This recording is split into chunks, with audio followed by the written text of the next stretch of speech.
All right, good afternoon, everyone. I am thrilled to be here with you at the Sunbelt Builder Show in Fort Worth. As Courtney said, my name is Erica McLain, and I am a biophilic design certified interior designer. I specialize in floor planning and really doing whole home integration of neuroaesthetic principles. And you may be like, what did she just say? My eyes have glazed over. That's okay. So essentially, as a very nerdy Olympian that has decided to dedicate their post-athletic career to designing interior spaces, I do everything from ground up building homes, supporting the architecture plans, to designing custom furnishings. And with that, I take a scientific and science-backed approach to all of my designs. So all of that, like biophilic, neuroaesthetics, blah, blah, blah, sums down to I take a science-backed approach to my designs. But I'm actually not here today to talk to you about interior design or neuroaesthetics. Today, we'll be connecting over a problem-solving framework that I developed from my own experiences and finally have a name for, and I'm excited to share it today. And the goal and the hope is we all have problems, we all have big challenges, we all have goals and things that we're trying to accomplish. My goal is to give you more repeatable ways to do so efficiently, with less stress and just greater consistency. So hopefully today we'll have a little bit of fun. Hopefully it'll be a little engaging and thought-provoking. But yeah, let's dive in. So, I forgot. I don't actually have my clicker in hand. All right. So before we get started, I wanted to share a little bit about who I am, why I'm standing before you today, and why I belong in this industry. Let's see. There we go. All right, so from the moment I was born, I was immersed into the world of building and design. My father, Kevin McLain, has been a respected member of the builder community since his 20s. He sparked my curiosity, really, into the art of home building. From my earliest days supervising his projects to building my first Lego sets and then finally building my first house, he has been my inspiration.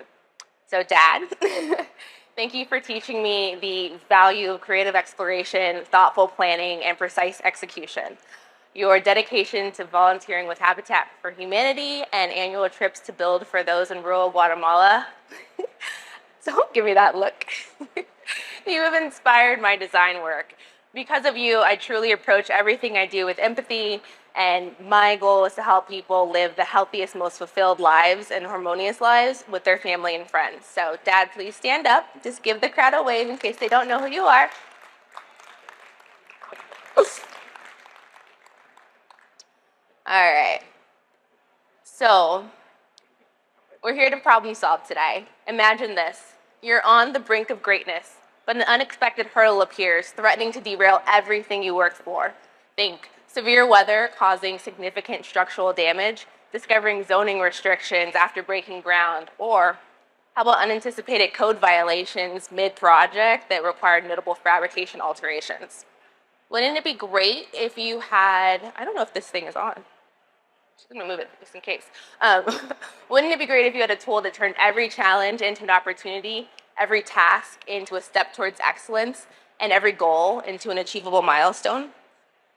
Sounds like magic. Cue the unicorns. No, not, oh, okay. Sorry, unicorns aren't coming, but the framework that I developed is. And it's something that may help you actually achieve those things with less stress. I call it the GOLD method. It's a transformative approach that I developed from my own experiences. I'm going to take you through that today. So, first, before we dive into the GOLD method, why does it matter? There's some benefits of it on the screen here, but ultimately by integrating the GOLD method into your life, you'll not only tackle your biggest challenges with confidence, but you'll also have a roadmap for sustained success. As I keep mentioning, less stress, thus improving your overall professional portfolio and your overall personal well-being. So the GOLD method isn't just another framework. It's a powerful tool designed to help you thoughtfully consider, understand, and evaluate what I call the problem space. That is the challenge and opportunity before you before diving into execution. A lot of people mistake motion for progress, and that's really easy to do. But with the GOLD method, you'll ensure that every step is purposeful and aligned with your ultimate goals. So, where did this come from? Let's start with, actually, first of all, why gold? I need to tell you that first. When people first learn that I'm an Olympian, I generally get one of two questions. A, what's the Olympic Village like, and are the rumors true? They really want to know the answers to the latter, and I'll say that it depends, but yes, several of the rumors are true. But the other question I get most often is, did you get a gold medal? And I used to sort of hang my head and a little bit of like disappointment and say, nope.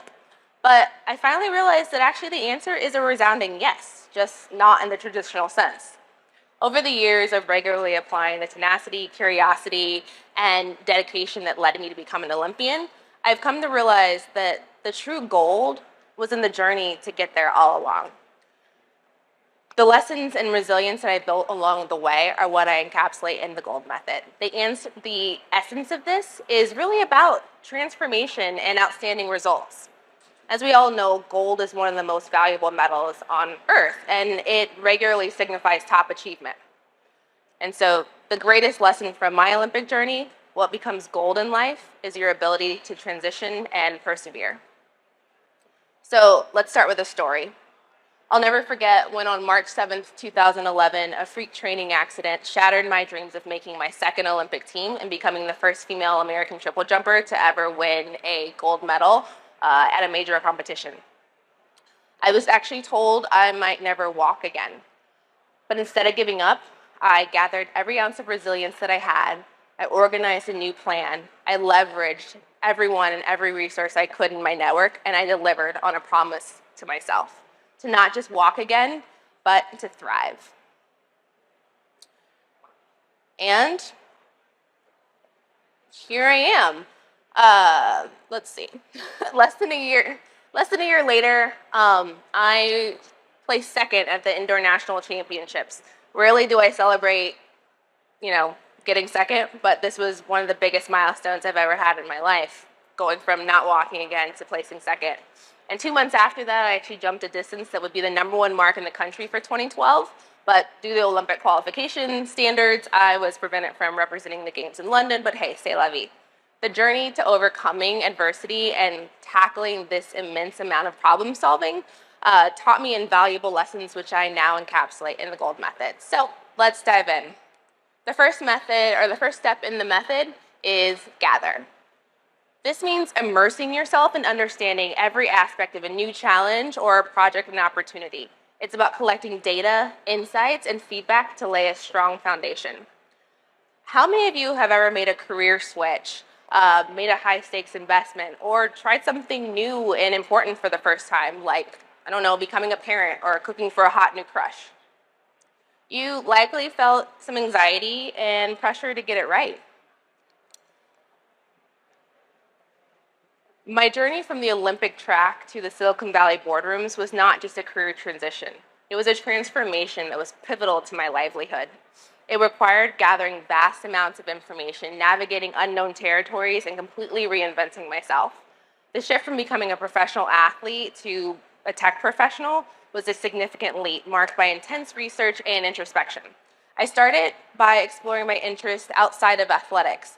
I originally had applied to some really prestigious Masters in Fine Arts programs and eventually declined the offers. I knew if I ever wanted to return to the field of art and design, I didn't want to do so as a starving artist.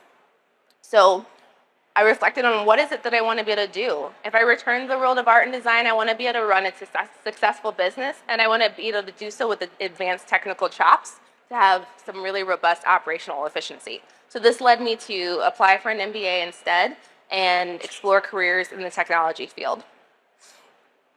Let's see. So, sorry, we've had some technical changes, so I'm navigating that. So bear with me, and I appreciate it. All right, so I began researching roles in the tech. Field that utilize the skills that I had developed as an athlete: perseverance, goal setting, and strategic thinking. To gain a deeper understanding, I reached out to my network for mentorship and advice. Conversations with former Stanford classmates that had transitioned into tech were invaluable. They shared with me their experiences, the challenges that they face, and the skills that they had developed. These discussions provided me with a clear path of the industry and helped me understand what I needed to learn for myself. So I dived into gathering resources online, reading extensively about tech blogs, and really just gathering as much insights and information as I could. Taking my information seeking to the next level, I applied to Berkeley's Haas School of Business, and it aligned perfectly with my career goals. I will say that the application process itself was incredibly rigorous and required an immense amount of perseverance. I vividly remember actually applying to my MBA from my hospital bed after complications from my 4th ankle surgery nearly cost me my foot. It was clear that my professional career as an athlete was over. So regardless from my hospital bed, I had to figure out how to submit this application. Luckily, my efforts were fruitful, and I spent 2 years at Berkeley immersing myself in experiential learning. After graduating, I secured roles at Facebook, where I grew into a senior product manager. And I will say the transition was incredibly challenging, but the foundational knowledge that I had built through my gather phase made it all manageable. And I do like this quote from Mark Twain. It's rather crude, but it's memorable. I knew where I wanted to go, so I knew the data I needed to collect. And as he says, data is like garbage. You better know what you're going to do with it before you collect it. So when you think about any goals and you think about what are the things you need to learn, and think about all the information that you need to gather, and that will guide you in the right place, and you'll actually have the right information and have something meaningful to do with it. So I did want to bring up another master of gathering information, Steve Jobs. So the world will never forget Steve Jobs' return to Apple in 1997 after being ousted in '85. At the time, many saw Apple as a sinking ship and on the brink of collapse. But Jobs had a different vision for the company that he'd founded nearly 2 decades prior. Instead of rushing in to make changes, he spent months and months gathering information about the company's products, markets, and internal processes. He immersed himself in understanding the core issues. He held countless meetings with employees, analyzed market trends, and delved into customer feedback. This is an amazing example of gathering information before diving in. One significant insight he gathered from this was that Apple's product line was overly complex and confusing. So armed with this knowledge, he made a pretty bold decision to simplify Apple's product line. This is where the introduction of the iMac, iPod, and later iPhone and iPad came into play. By the early 2000s, Apple had completely rebounded and become a global powerhouse known for innovation and user-centric design. The way Jobs gathered information and used it to make decisions is a testament to the power of immersion. He truly immersed himself in every aspect of his company, a company that he knew well given that he had founded it, but he knew there was more that he needed to uncover. And as we've all maybe experienced, Jobs says, you can't just ask customers what they want and then try to give it to them. By the time you get it built, they'll want something new. And that's so true. Understanding and being able to gather information will help you forecast and identify in advance, like, what might customers need. You've got to be able to predict and anticipate. And anticipation is key. And I think by thoughtfully gathering and understanding, that really helps you tackle this and succeed without being behind on what your customers need. So by thoroughly understanding the landscape challenges and opportunities of your key customers and stakeholders, you can make forward-looking strategic decisions that lead to lasting and outstanding success. So I don't want the time here today to be just about telling stories. I want you to be able to do something with the things that I'm telling you and talking about. So I want to give you some ideas on how you can start gathering on Monday, we'll say. And this is absolutely a metaphorical Monday because I'm sure your Mondays are already booked. But I'm a firm believer in losing my place. Okay. Anyway, sorry. I'm totally losing my place because I don't have my notes in front of me. But here we go. Yeah, sorry. So I want to be able to give you some tips and strategies that you can start putting into place on Monday. Um, First, there's, gather comprehensive customer insights. I don't know when the last time was that you really got to know your customers, scheduling in-depth interviews and maybe even focus groups with them. Similarly, market research deep dives. Assign team members to conduct thorough audits of the industry. A lot has changed in the last several years, especially with AI really coming on board. Additionally, feedback integration. How do you have a robust system where your employees can provide 360 feedback to you, but also report out and share the insights that they're learning from their clients and partners in the way that everyone in your organization can make use of these insights? And I also should say, don't worry about copying down or taking pictures of everything on these slides. If you scan the QR code that was on your chair or go to this website here, you'll have access to this information right at your fingertips and in a time that you can really put it to use. I do want to interrupt with a quick service announcement. I don't know if anyone here has read the book, The 12-Week Year, but the author in here says, it's not what you know, it's not even who you know, it's what you implement that counts. So I do really want to impart that as you are going throughout the show today, all the talks that you're hearing, all the knowledge in the world doesn't matter if you don't actually implement it. So as you're hearing about the framework and hearing different insights and things you can start doing, I hope there's some things in here that you'll find valuable to start implementing while it's still fresh in your mind. So I also know that you're all really, really busy professionals. So I don't want you to think that I'm expecting you to just go dive in, stop everything, and do these things yourself. With each Monday tip, I'm going to be giving you ways that AI can do these things for you. So, for instance, for gathering consumer insights, I'm a heavy user of ChatGPT, so all the examples will come from its capabilities, but it's not the only one out there. So you can use ChatGPT to create really robust interview guides. I assume a lot of us don't have trained researchers on our staff. Let ChatGPT do that for you. It can also run the industry audits and get those reports for you and summarize it into actionable ways that are applicable specifically to your business. And similarly, you can use it to get those templates for how you're going to collect that feedback from your organization and of why you're here. It's not too late to develop one. And lastly, resource optimization. Make sure that you are doing a full audit of your current resources, including technology, tools, and personnel. This will help you identify how you can best leverage the resources that you have currently available. And again, AI can also do this for you. It can create assessment templates and surveys. It can even help you understand, if it understands your goals, it can create a calendar for you of meaningful industry events to attend, people to meet and contact. And it can also even evaluate all of the resources that you have and make sure that you are using that optimally. All right, so our final step in the framework, we're almost at the end. You have gathered, organized, leveraged. Now it's time to do what? What might the D be? You have a guess?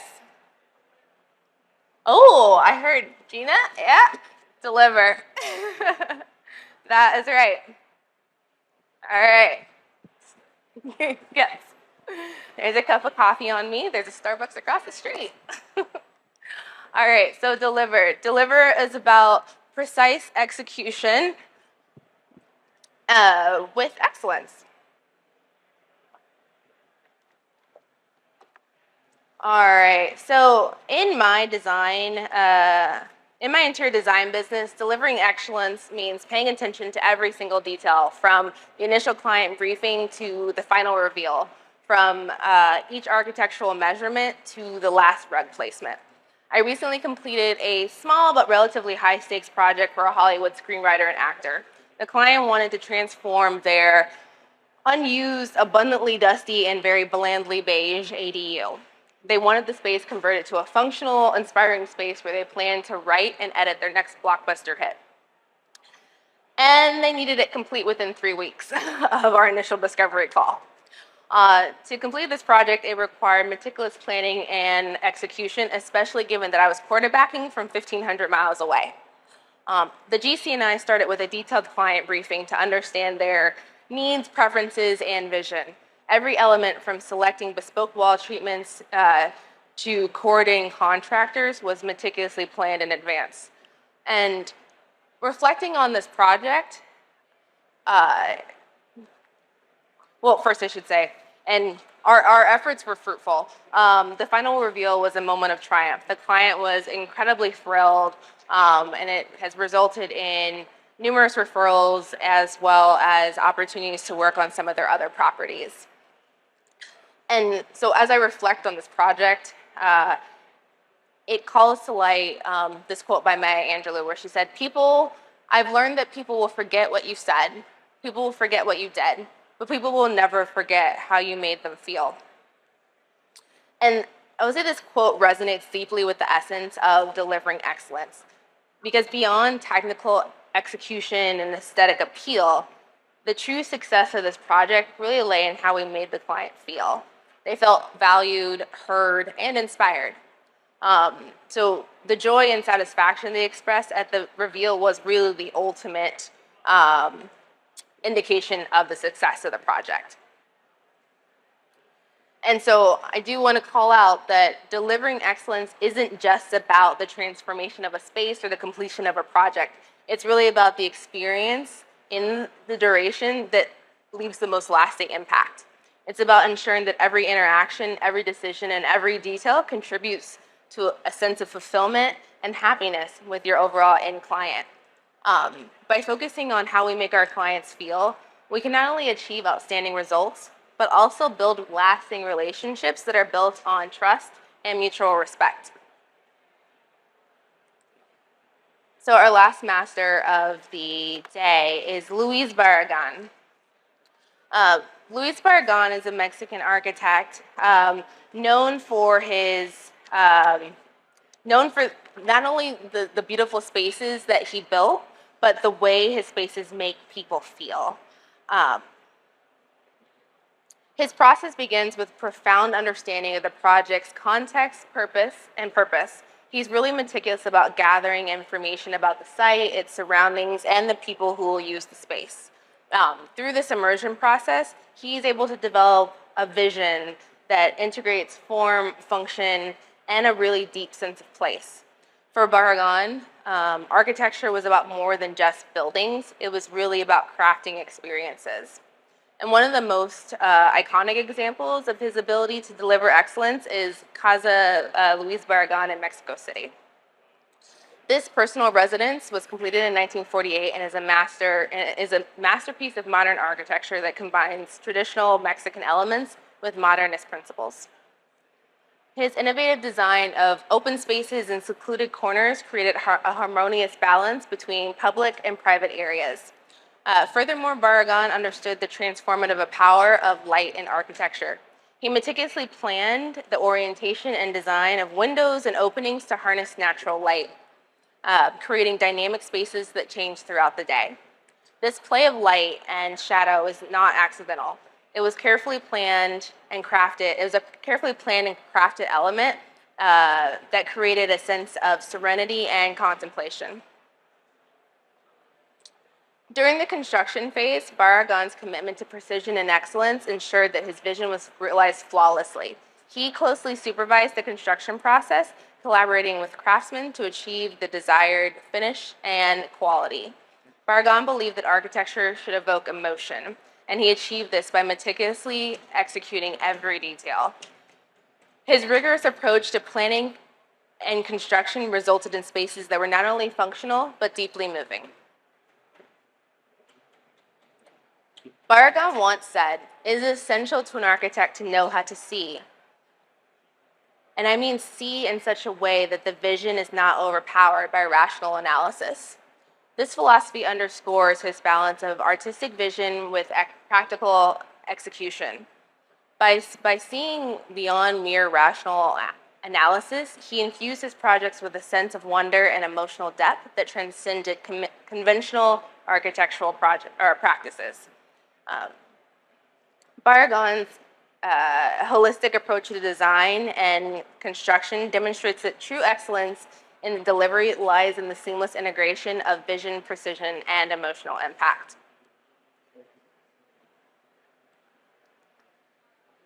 So we talked a lot about, delivering being about the end result being about the emotion and confidence that you leave behind and that feeling that you leave behind with your end client. But there's upfront ways to do that, to make sure that process is seamless. One way is making sure that you have really robust quality assurance protocols, regardless of your field. Having a standard level of delivery and like what defines quality is really good to have documented and communicated out. Similarly, having a really clear client communication strategy that's repeatable and that everyone on your team is aligned with, and is templated. It not only saves time, but also ensures consistent communication. And then lastly, continuing to look for areas for improvement. ChatGPT can do these things for you by creating checklists, guidelines, putting together those client templates, and even doing analyzing the feedback collection process. All right, so I just want to quickly recap the steps that we went through. First is to gather, which is immersing yourself in understanding. Next, organize. Synthesize these insights into actionable plans. And then leverage, utilize expertise, resources, as well as your own knowledge. And lastly, execute with precision and excellence. I would be remiss if I did not end with a quote by my firstborn's namesake, Ralph Waldo Emerson. He said, without ambition, one starts nothing. Without work, one finishes nothing. The prize will not be sent to you. And as my 3-year-old reminds us with his little muscles up, you have to win it. So that speaks back to the notion I was saying earlier about investing in implementation. So taking everything that you're hearing, you're learning, and figuring out how to find the nuggets that work for you. I will say, I tried to follow this process to prepare for my talk, and it went well up until I got up here. But essentially, this is a framework that I have used in every aspect of my life, and it's been really, really powerful. We use something actually pretty similar at Facebook, and so when I got there, I was like, oh, wait, this is a process that feels really familiar to me.